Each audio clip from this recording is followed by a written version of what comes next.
Men, we received a report from the police, and from what they've told us, we are really concerned for your well being and the well being of others around you. But we are so glad that you've made the call and now you're here. I can assure you that we'll keep you safe. Now, tell me what was going through your mind when you made the call. I looked up at the woman. She was watching me carefully, too intense for my liking. I could even sense somewhat of a disapproving look on her face. A doctor, I thought, seeing a stethoscope around her neck. Great. Look what you've done, Koi. This is not gonna help me. These people don't know what they're doing. This is great. This is just fucking great, man. Actually, I don't even feel like killing myself anymore. Not with all of this stuffing around and waiting and poking around in this special, dimly lit room with two security guards standing outside, watching my every move. I can't even piss in privacy, man. I just want to smash something. For my anger, not because I actually want to hurt anyone. For God's sake, I didn't even want to kill anyone. I just needed to say that I want to kill myself and blow up this whole place.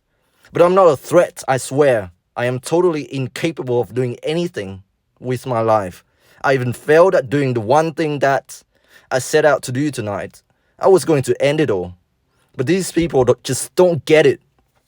I just want to go home and sleep, man. These people just don't get it. What a waste of time. I just want to go home, sweep all of this under the carpet again and wake up tomorrow, go to work placement and forget about all of this shit.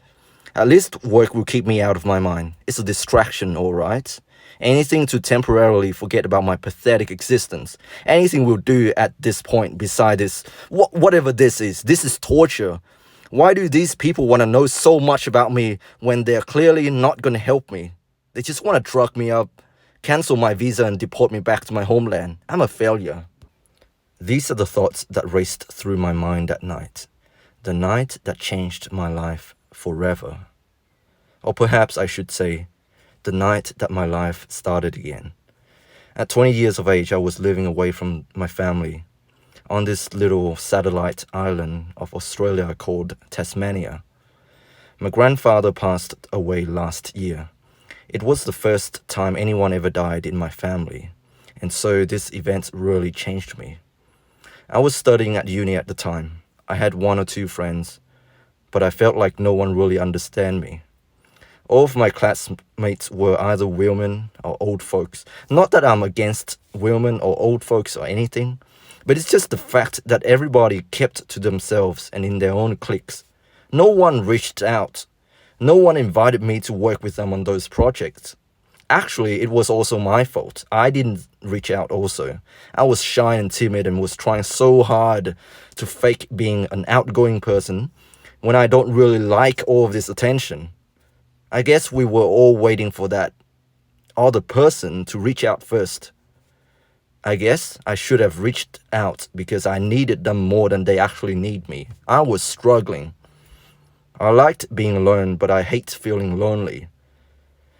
Most of the time I hung out with the international students, my kind. But everyone was so studious, and everybody is so competitive. Why does everything has to be about getting top marks and being the teacher's pet? What do these people do besides doing their assignments? Does anyone even play guitar or skate? How long have you had these thoughts, Min? About 5 or 6 years now, since high school. I used to cut myself and stuff. Everything just feels so pointless, man. I've lost all interest in everything in life. I used to play guitar, I used to skate, I used to draw, but I have no friends now, and no girl wants me. I hate it here. I wish Earth was struck by an asteroid so I wouldn't have to commit this shameful act. I expressed in frustration to the woman, scrunching up my face and bringing my hands up to my forehead to mess up my hair. Besides the woman was a young man, possibly her offsider, scribbling frantically on his clipboard. I mean, look at me! I'm a totally able-bodied person. I shouldn't have wished to be dead. I got both of my arms and legs. I can work, I can do stuff. I'm not dying of some terrible diseases. I should feel grateful for my life, but I just feel so useless. But there are others who were worse off than me, who deserve to whine and complain about their life, and yet they don't. and they are doing way better than me. No, I refuse to feel good about my life. I refuse to feel good about my life. I just can't. Even if there are dying people out there. At this age, I should have achieved more, but I'm broke. This girl from Vietnam rejected me. I can't even talk to my parents, man. I have no friends. I hate studying all of this crap. It's not even worth living anymore. I'm a failure. For legal reasons, I cannot disclose further information. But I was treated like a prisoner and was monitored with close scrutiny when I was out on probation. It did not help that I am also working in the same building in which I once spent my darkest moments of my life in at one point. But this was all perception. I felt that way because it was the first time anything like this happened to me. In hindsight, this event was necessary. This was a canon event. It completely broke me, made me feel disgusted about myself, and it humiliated me beyond my comprehension. But it's not until today that I began to appreciate the fruits of my mental breakdown. Sure, returning back to my normal civilian uni student life after this detainment was excruciatingly painful. I did not plan any sort of comeback because I had hoped that I would succeed at my attempt. I felt even more isolated once I got out of the hospital. People avoided me or they just fell out of contact. But also, a number of people questioned my absence and gap in employment. I was forced to tell them the abbreviated truth because no one really gets it, I thought. And to be honest, if I could tell my former self this, you are not obligated to tell anyone the whole truth. Well, time has passed and I'm now a little bit older and wiser. I'm ready to tell you the whole truth. This is the truth. I was going through a major depressive episode. That's it. That's the name of the problem. And no, I'm still taking full accountability for my illness.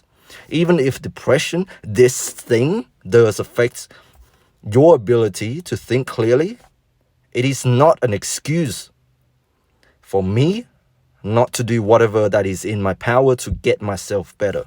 Even if my genetic makeup predisposed me to depression, I can still control the symptoms, albeit not to the extent that I can eradicate this sickness completely, as I will still have bad days. Depression is not an excuse for me not to actively get better. But the good news is that I have since fallen in love again with life, with skateboarding, with making music, with making videos, with hanging out with friends, with talking to people, with sharing my thoughts candidly and openly about anything in life without any fear of judgment. Anyways, that's my story. If you have made it this far, why did you do this to yourself? But no, seriously, I appreciate you being here and listening to me. And I wish all the best for you. Stay strong. God bless. I love you. God loves you. And I pray that you will come to know God's love one day and have faith in Him, because His plan is good. And yeah, I have complete faith in the plan that God has for you. Stay strong, my friend.